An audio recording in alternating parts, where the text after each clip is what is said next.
Assalamualaikum warahmatullahi wabarakatuh. Alhamdulillahilladzi ahyal Islam bi'ulumil ulama wa ahyal ummata binahdatil ulama. Wassalatu wassalamu ala Rasulillah sayyidil rusuli wal anbiya wa ala alihi wa ashabihi al-adqiya wa ala alihi wa ashabihi wattabi'ina lahum wal adqiya wal awliya min yaumin hadza ila yaumil baqa. Amma ba'du. Qala rabbi shrah li sadri wa yassir li amri wahlul 'uqdatam min lisani yafqahu qawli. Rabbana aftah bainana wa baina qaumina bil haqqi wa anta khairul fatihin. Ila hadratin Nabi Mustafa sallallahu alaihi wasallam wa ila mu'alif kitab Arba'in Nawawi wa syarhihi Syekh Daqiq Al-Aid annahu taghashahuma bir rahmah wal maghfirah wa anna Allah yu'tina 'uluman nafi'ah min ad-dunya ila yaumil qiyamah syai'un lillaina wa lahum al-fatihah. A'udzu billahi minasyaitonir rajim. Bismillahirrahmanirrahim. Alhamdulillahirabbil alamin arrahmanir rahim maliki yaumiddin. Iyyaka na'budu wa iyyaka nasta'in ihdinas siratal mustaqim shiratal ladzina an'amta 'alaihim ghairil maghdubi 'alaihim waladdallin amin. Para pemirsa yang dirahmati Allah, muslimin muslimat, mukminin mukminat, nahdien nahdiyat, bil khusus anak-anakku semuanya, santri Pondok Pesantren Darul Ikhwah dan mahasiswa-mahasiswi Universitas Nahdlatul Ulama Indonesia Jakarta, dimanapun Anda berada, mudah-mudahan kita selalu mendapatkan kesehatan, kekuatan dan perlindungan dari Allah Subhanahu wa taala. Baik, kita lanjutkan pengajian dan kajian kitab Arba'in Nawawi sampai pada hadis yang ke-9. Bismillahirrahmanirrahim. Al-haditsut tasi'u, hadis yang ke-9.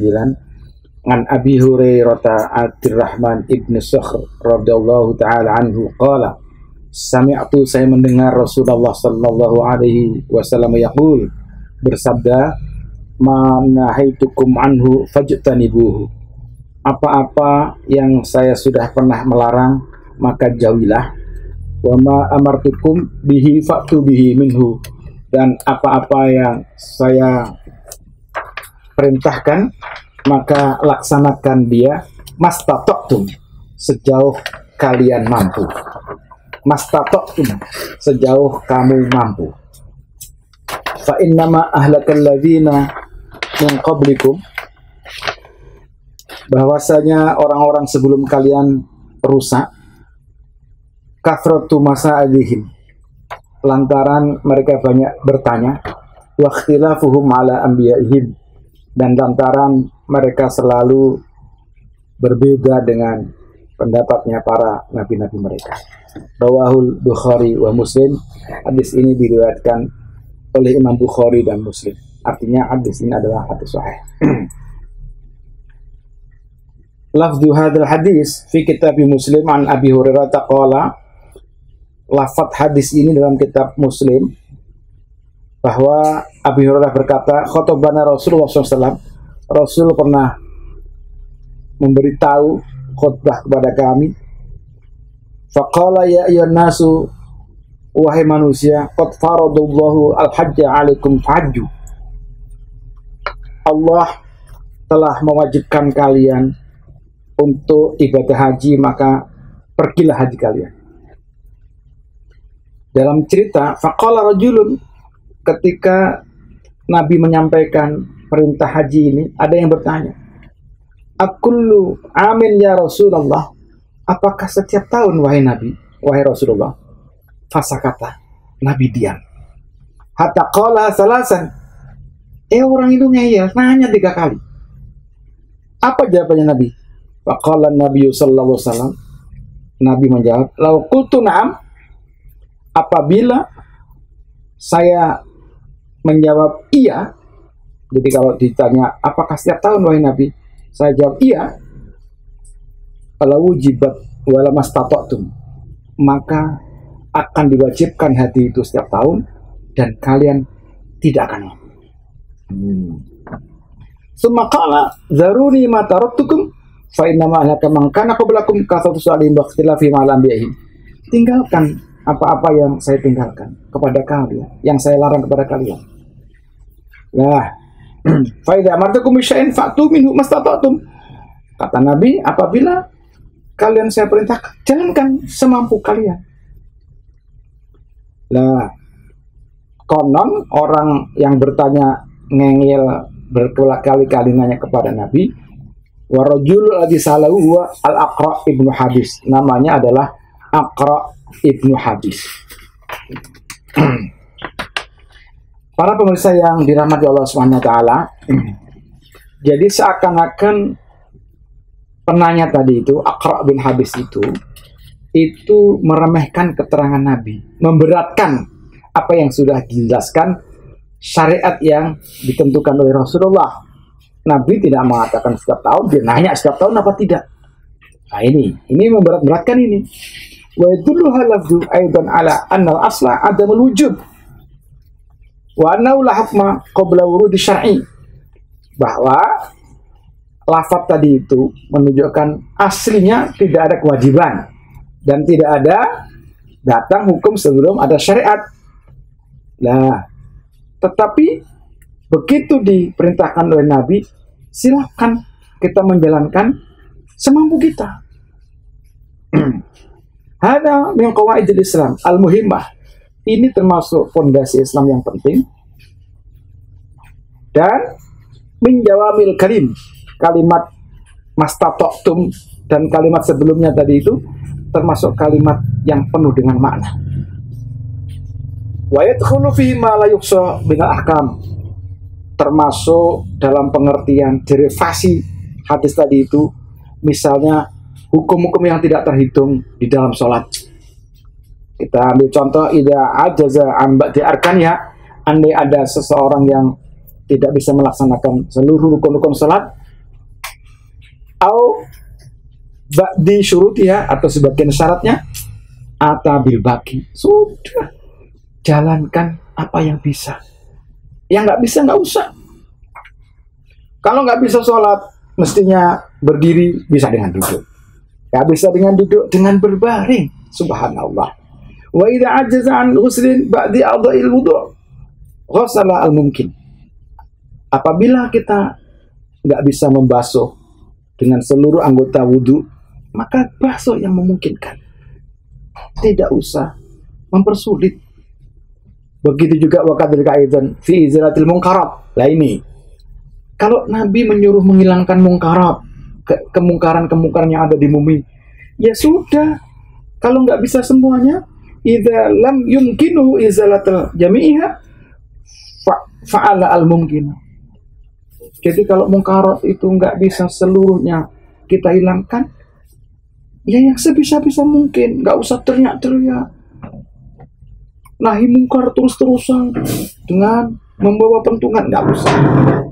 Wa aswadhaliki mimma la yanhasiru, dan yang menyerupai itu tidak terhitung di dalam fi kutubil fikih, dalam kitab-kitab fikih. Kemudian Allah memperkuat hadis Nabi itu dengan ayatnya, dengan firman-Nya, fattaqullaha mastata'tum, bertakwalah kalian semampu kalian. Lah, ada beberapa ahli tafsir yang mengatakan bahwa ayat Allah yang berbunyi, ya ayyuhalladzina amanu taqullaha haqqa tuqatih, wahai orang-orang yang beriman, takwalah kalian dengan sesungguhnya takwa, itu sudah mansukhah, dimansuh dengan ayat yang baru, ittaqullaha mastata'tum, bertakwalah kalian semampu kalian.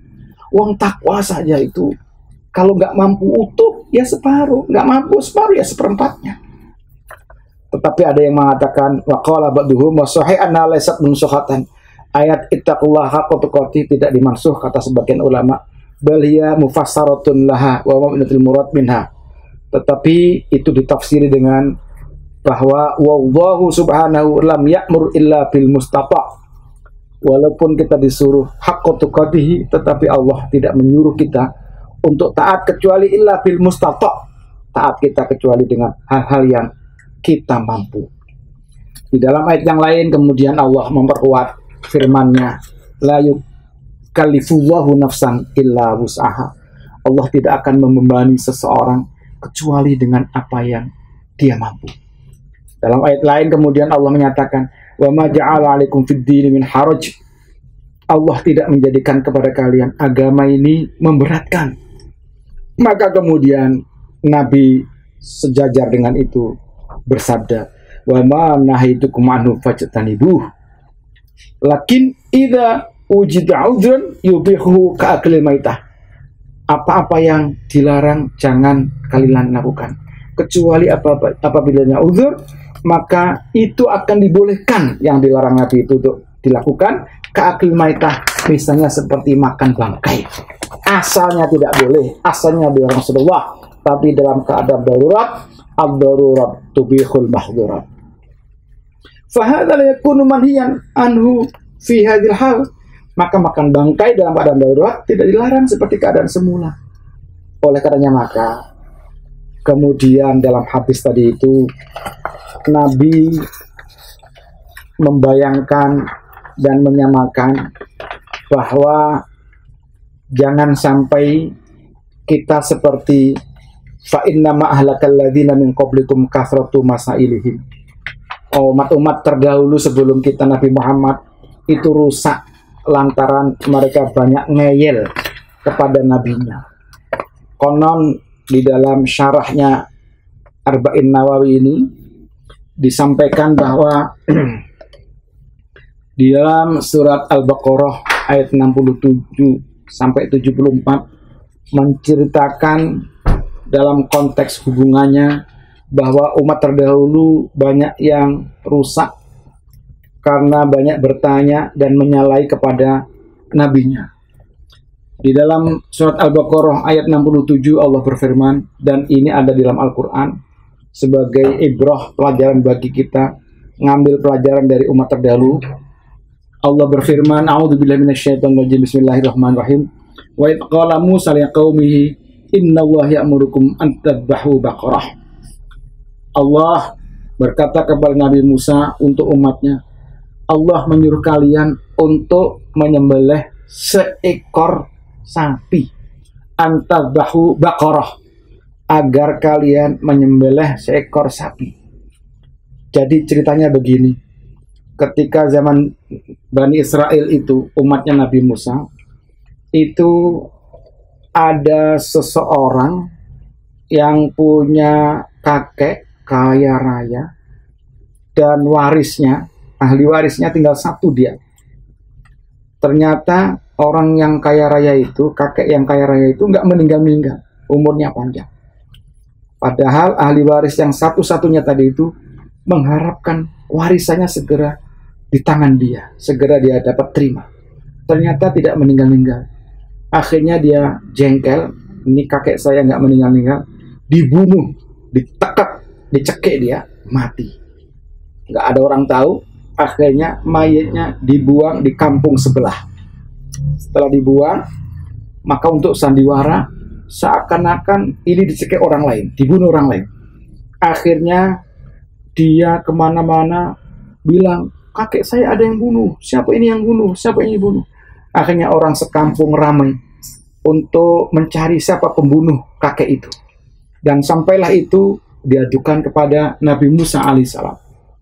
Kemudian Nabi Musa memohon kepada Allah, bagaimana cara untuk mengetahui siapa yang membunuh itu.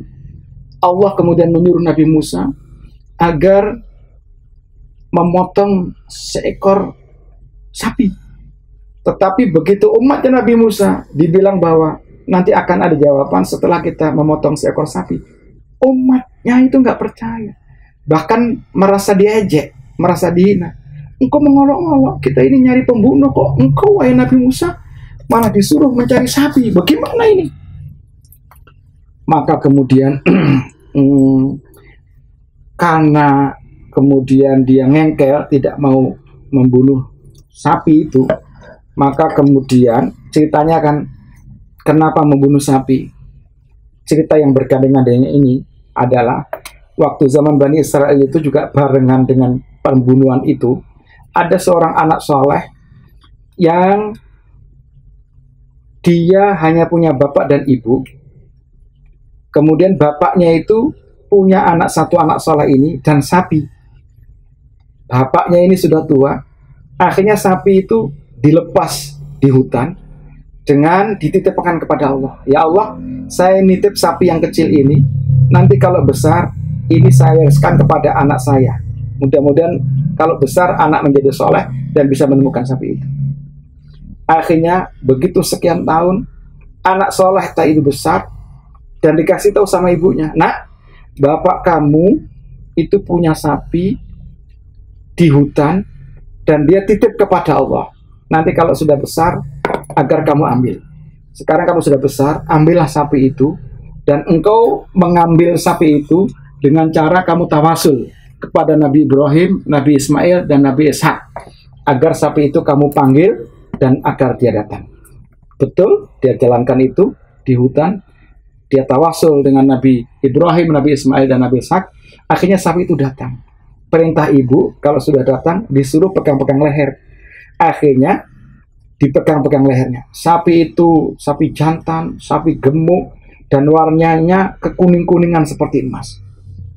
Dan kemudian ibunya menyuruh, sudahlah nak, itu kamu jual saja di pasar. Nanti hartanya kamu manfaatkan. Setelah dijual di pasar, itu ya ditawar oleh orang 3 dinar, 6 dinar, 10 dinar, dan tidak diberikan. Akhirnya malaikat bertanya, malaikat menyerupai manusia, wahai anak saleh, ini kamu sesungguhnya kamu jual atau tidak? Saya tidak tahu, ibu saya belum meridhoi. Apa saja yang dilakukan anak saleh itu selalu mengikuti perintah ibunya. Akhirnya ibunya perintah, nak, yang tanya kamu tadi itu adalah malaikat. Tanya saja kepada malaikat, dijual atau tidak. Akhirnya kembali ke pasar dan ketemu dengan malaikat tadi. Tanya, sesungguhnya ini dijual apa enggak sapi ini? Jangan. Nanti sapi itu akan dibeli oleh orang seharga emas seberat sapi itu. Betul.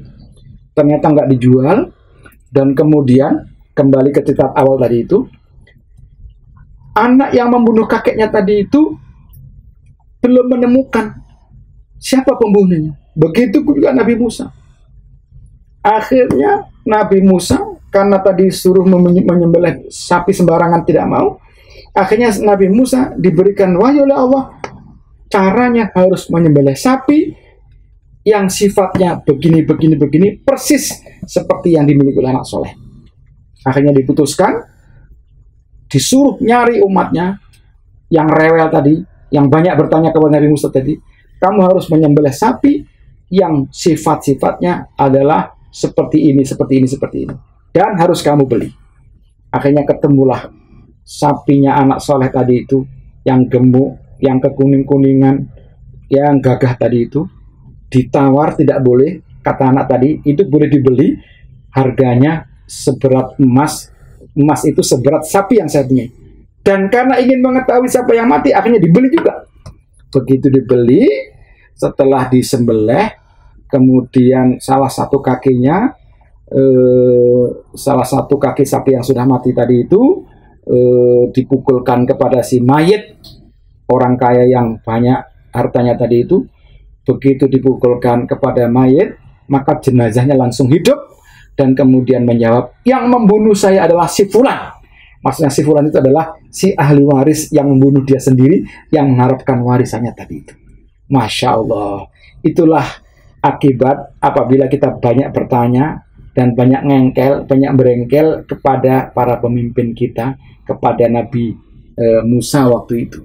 Oleh karenanya mudah-mudahan kita semua termasuk tergolong orang-orang yang bisa mengikuti syariat Allah sejauh yang kita mampu, dan jangan kita memberatkan syariat yang sudah memang mudah diberikan untuk kita semuanya.